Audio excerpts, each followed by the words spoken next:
Welcome to Draw Process, page 14 of episode 2 of First Sun and Sword today.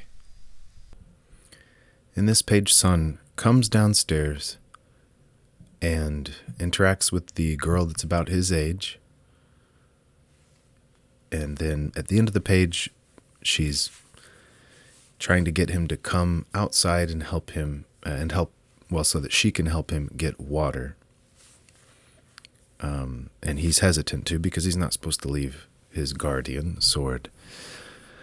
So, a nice little moment of interaction with a peer. We get insight into Sun. We see that he's childish even compared to his peers, that he is inexperienced and doesn't know what to do in social situations. And it's good setup before he has to get into a lot of trouble and have to deal with things without a grown-up there to help him. So this story, there's Farah in this episode is going to be doing something on her own, so we're going to see a lot more of how she interacts with, engages in the world, and thereby how she is as a person. And we're learning some things about Sword because we're seeing into his childhood through his dreams, and then some things that he's going to do in the episode. And Sun will have his little adventure where he has to figure it out.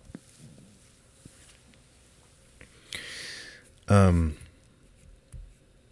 then we'll see, what story I highlight in the next episode. This is this ongoing series that I'm trying to do that's just going to go on forever. So it doesn't need to be super linear. The next issue might involve seeing a lot more about Sword now, or Sword before Sun got in the picture. So that could be characters that he's engaging with from his past, positions he has to get in that are like his past, and getting to see, his creed, his sort of religion, how he sees the world and operates in it. So that might be more the next one, but we'll see. I've got maybe a year or less to figure that one out. This story is looking to be maybe 80 pages. We'll see. The last one was 69, so this one's longer, but I'm getting more than one page done per week, so I'll get it done within a year and hopefully faster than that.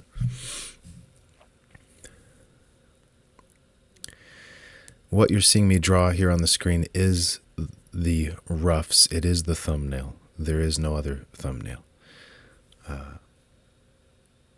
I just try to picture the characters and the space that they are in, and what needs to occur. Just kind of arrange it together.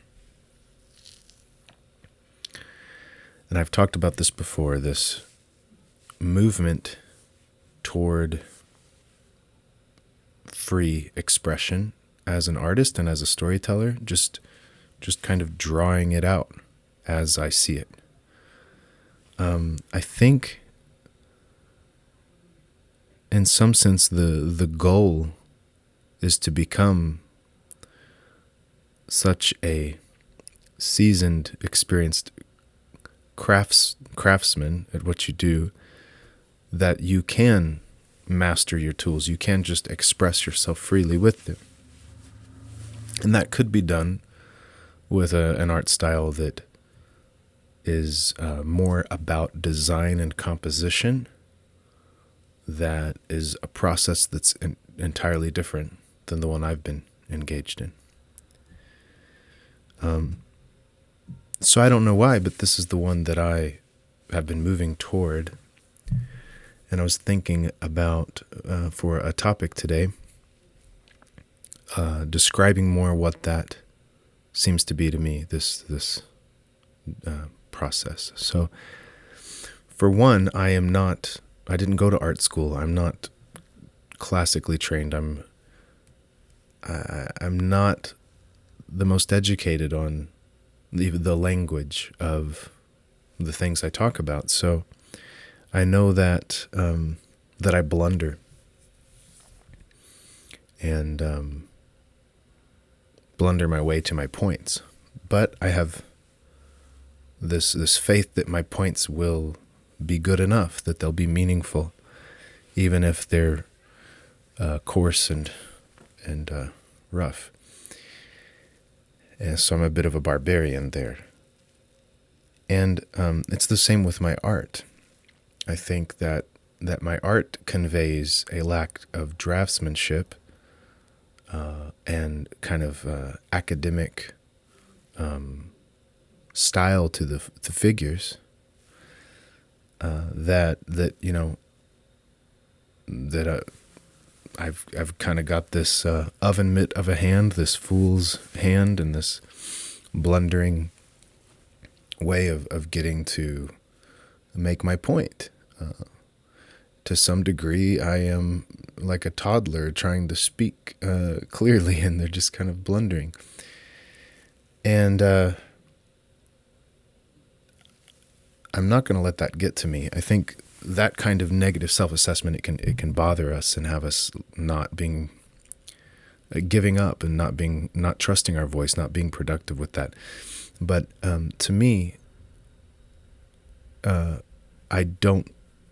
learned to not value the clear voice, the academic voice. You know, these dressings we put on things do not make things better necessarily. So I've grown to trust my own voice, and everything I do in my art is to move towards conveying my own voice, even in all its messiness. And for some people, they won't be able to appreciate it or enjoy it because it might lack the style and trappings they're used to. And that's fine. So when I first started drawing comic books, I started when I was first drawing. Pretty much, I started as soon as, before I could write, I was drawing, which was kind of interesting because my spelling was pretty atrocious for years, and at least in elementary school. And because it's interesting to me that I was drawing Ninja Turtles and figures and action and things happening before I could write letters. And so there was some way that, like, I just didn't care about spelling and letters. So I don't know. It's just funny.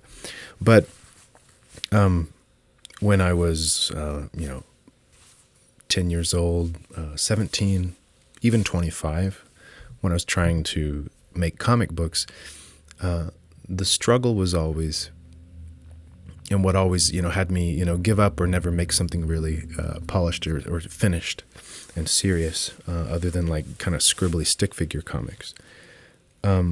What always held me back was the frustration, the cumbersome process of trying to put figures in three-dimensional space to draw what I see in my mind's eye. I think that's very relatable for people, to be able to draw what's in their mind's eye, what they just can't capture it. And so they know they're lacking in some skill there. And, they could go study perspective. They could go draw figures and, try to brush up and improve their skill. And so I hesitated for years and years until I was about 29 to commit to really trying to make comics, even though it was something that I felt deep down, even if I spent, a year almost not drawing at all, it's something I felt deep down was what I wanted or who I was, but that I wasn't ready yet, right? What really unlocked it for me is when I committed to making comics and I was looking at modern, current comics, because I hadn't even been reading them much at the time. And I found Mike Mignola's work at 29 years old, not that long ago. I'm sure I'd seen it before, but I hadn't really inspected it. And so looking at what he did, I saw how the use of shadows and composition and design would allow me to cover up my flaws. That my struggle to draw three-dimensional environments and place the figures in them and just move the camera around wherever and have it look good could be solved by design-oriented drawing, almost like a collage. Sort of, I have my figure, I have a few background elements, I'm just going to move these around in the panel until I get like a nice composition. Glue them down here, it's removed from the three-dimensional world that you're presenting to people. It's not like you're moving a camera around in a three-dimensional world and just drawing what your mind sees. It's purely constructing, designing an image using elements that you just stack and mix. But it can yield beautiful results, and it allows for using some reference, and it's more painstaking. It's slow,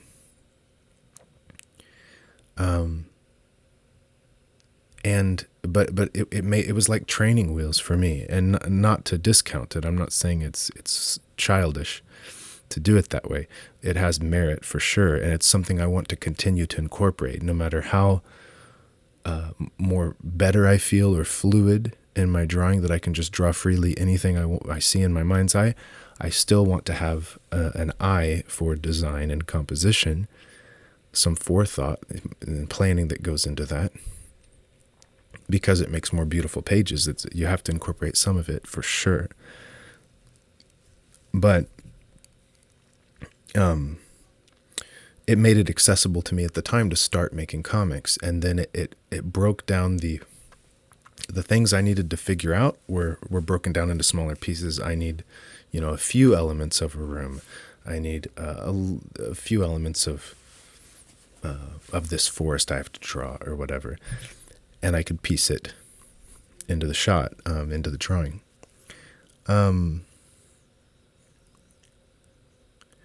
It gave structure to it instead of just like, fill a panel with the forest. Let's like, okay, let's have this, composition where, it just breaks it into digestible pieces. But the more I've drawn comics, I move I move further along in a freedom, in the ability to just draw what my mind's eye sees and treat it like moving a camera around in this world. And that was always the goal in the first place. That was the thing I was trying to do when I was newer at drawing, and I would struggle with. But I'm getting where I'm more comfortable doing that. That if I throw a room in from imagination, it's still generic, it's still kind of basic maybe, but there's enough detail, enough interest that it feels alive enough for me. And I continually get better at that. The tables, the doors and the walls and the stairs, like the fireplace, everything here is getting like a little more detailed, a little more unique from my imagination, thanks to experience. Thanks to experience in life of paying attention to the world around me, and then, so I can imagine it better, and of studies in my sketchbook, like drawing from things, and also in moments during drawing a page. I didn't do it this time, but moments in drawing a page where I might pull my phone out and Google, something like a cabinet, just kind of see what comes up for antique cabinets or something, and get some ideas for how to structure something in the room, make something a little more unique in that one panel. So it's becoming less generic over time, but it's drawing freely that I've moved towards, and I feel more capable to do. As I do that, I've also moved towards more expressive lines, more lines. I originally was, with the Mike Mignola influence, I was trying to simplify and eliminate as many lines as possible and get it down to the basics. Even in hair, not put maybe too much detail in hair. And there's some of that in my work still, of course, but I've been moving towards more detail, more expressive lines in the panels, and also drawing smaller. I mean, when you have a large forest or a large cityscape with lots of people in it, and you want to convey it as your mind's eye would see it, without using design tricks to hide and camera angles to hide everything, then you're going to have these little figures that are super small. And like, how do you convey that that's a figure if your lines are really like dead line or really, really thick, like I tended to do? So there was this natural push towards medium shots and not a whole lot of full figures in full panels, that either. But as I've moved more towards the expressive lines and showing all these things, like the lines that make up foliage versus lines that make up roof shingles or buildings or people in the environment, grass. And then I've moved, towards using a G pen, a nib, now over the last few pages, inking with that to capture more of the uniqueness of the lines that I'm naturally penciling anyways, that are sort of more my natural drawing.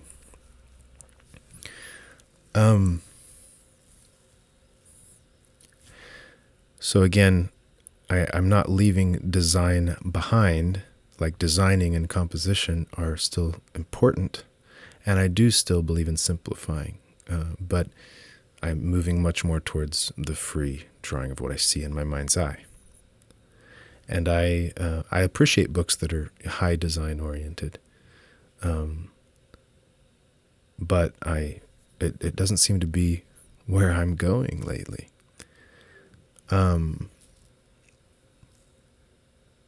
And part of that is just the unique makeup of the pressures on me, that because I'm indie, I'm just creating for myself, and my finances aren't dependent on it. I don't have an editor or a house style, like I'm not working for DC, so there's no pressure here to go any other direction than in the expression direction. Because in another world, in another life, I could have focused heavily on tightening up my figures, matching the house style with that, simplifying the design so that I don't have to draw too much because everything has to be so tight. I could have approached it differently, and I would have developed differently. And maybe it would have felt more like work. And there's nothing wrong with that. But it's not, not the path I've been on. Sometimes I second guess the path I'm on because there's a sort of laziness to it. It's not exactly work. I'm just kind of freely drawing. And it's like, well, this doesn't look as polished as stuff with the house style. This, I'm not using as much reference, so spaces might look more generic. Like, I'm not designing the pages as well. I'm not putting as much work into the design of the flow of the panels and stuff. So maybe there's a mistake being made. Maybe I'm being lazy. Maybe I'm letting up too much. So I hesitate with it, but yet this seems to be my nature, that I can't resist, that I'm moving this direction whether I like it or not, and I see the value in it. It's sort of a risk to some degree, but what else am I to do? It's what is my nature, and there's no other force on me to do it otherwise.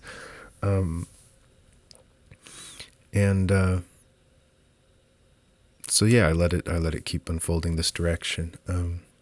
I also know that I enjoy books that are like this. This reminds me more of something you would see in manga. This sort of kind of just free drawing of environments with lots of panels showing expressions and stuff. And that's the direction I seem to be going.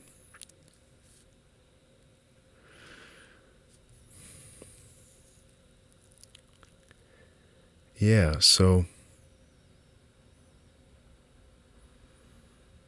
yeah, what else could I say there? There's still, let's see, design tricks. I mean,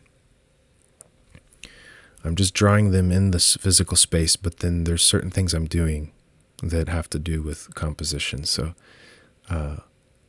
I've positioned the figure in the foreground in front of the camera. I've positioned it where she is in front of the fireplace, and where there is a shadow cast on the stairs that are behind the fireplace, and a shadow cast to her left. And then in the second panel there, I've just put the upper part of the fireplace in shadow. This black kind of space. So sometimes I will leave just positive or negative space around a character. So that's those heavy blacks, the heavy composition oriented things that I'm applying to what it would otherwise be just a drawing of a rim. Now, some of that could just be done with color. You could just have a dark blue that you're using, or whatever color. But I do it in the inks, obviously. As much of it, I do some of it in the inks.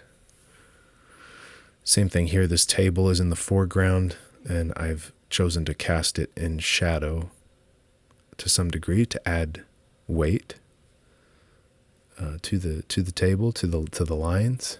So instead of just thickening the line, I mean, I do thicken them a little bit now that I use the G pen, but instead of simply thickening the outline of it, I try to add blocks of black of shadow on it to increase the visual weight of it and the contrast of it, to make it pull forward from the background.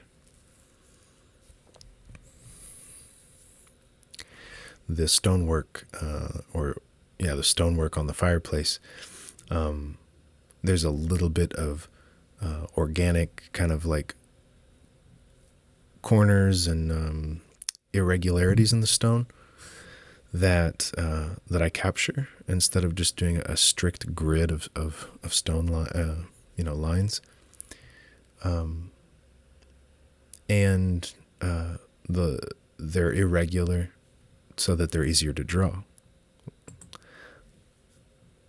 and the detail in it fades away as it moves away from the focus.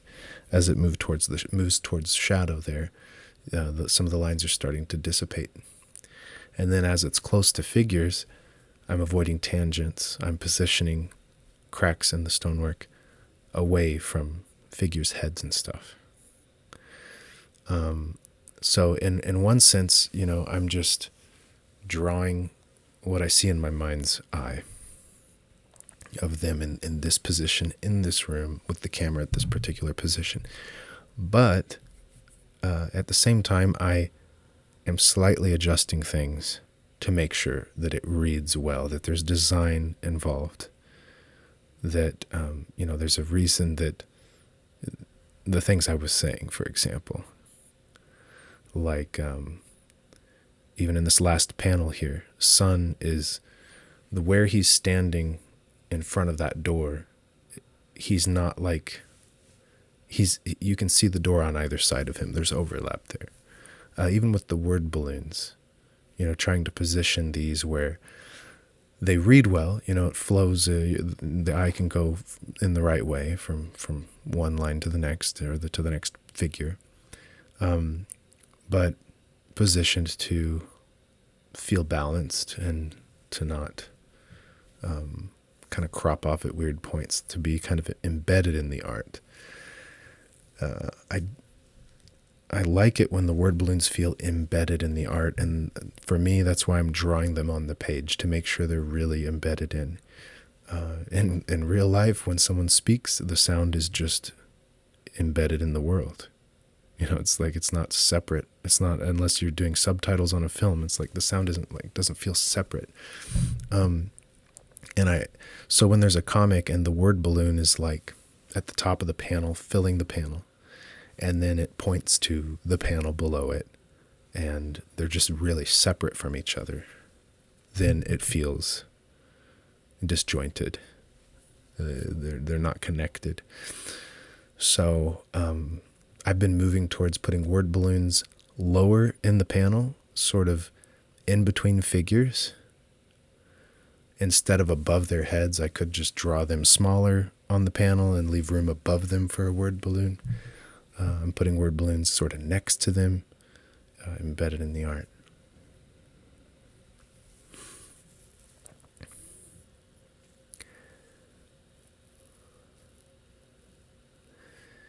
And so there's definitely a lot of thought going into design and composition, but from a different place. It's different than the way I was describing that I used to do it, this movement towards the free drawing. You could think, like, an example would be if you have a giant battlefield and a bunch of people on horseback charging each other. Are you going to draw the whole crowd? Are you going to just show a nice shot that just shows everything happening? Are you going to show the horses like running, like 100 of them? Or whatever, a few of them in the front row with others behind? Or are you going to let, like, the dust getting kicked up kind of hide some of the background elements, or foreground horses kind of hiding what's behind it? Or camera angles, like with hills, where you can't see behind the hill, but you get the feeling this is a big battle, but you can't see it.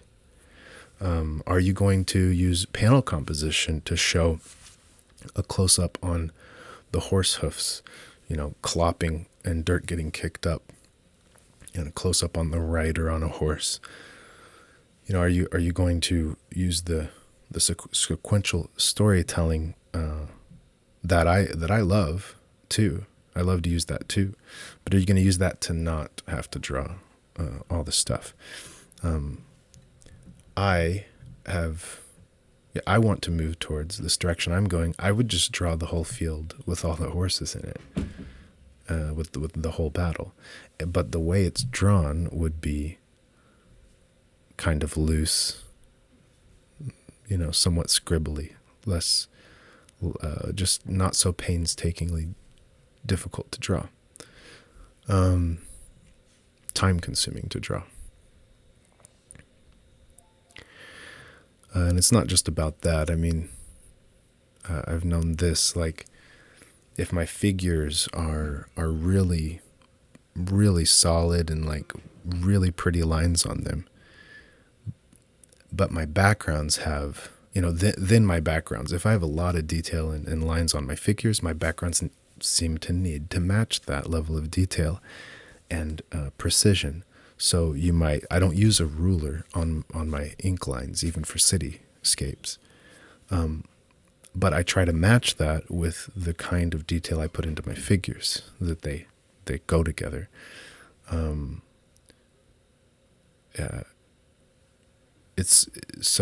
letting my style be informed by, could I draw in this style when it is a giant battle scene? How could I handle, the way I draw horses, that if they're even smaller on the page. There's some in the foreground that are huge, and then the ones that are really small seem to go with the ones in the foreground. And if once they get small, if I'm letting them get a little cartoony, a little different, then the ones in the foreground should have a bit of that quality as well. So, that's some of the thinking that goes into, when I'm freely drawing, trying to go that direction with my style. So here's the finished page. I added a lighting and a shadow layer. So I tried to have a good color palette with lots of options so that I could separate foreground and background, and not need to use lighting layers and shadow layers to separate foreground and background. But I've found that it's better. It's just easier to just add a lighting layer sometimes to help like her in the foreground pop off the background with him behind it, I can separate these things a lot easier with just a quick lighting pass. Just a layer that's set to a lighting setting. Or, color dodge or multiply or whatever for shadows. So you will probably see more of that. I don't like to do too much of it because it takes extra time, but and precision in the color work. But I want to do a bit of it because I want my figures and layers to separate better and the image to be read better. So you're going to see a little bit more of that, I think, going forward. That's it for this week. Be the practice of your art. I'll be doing the same here. Bye.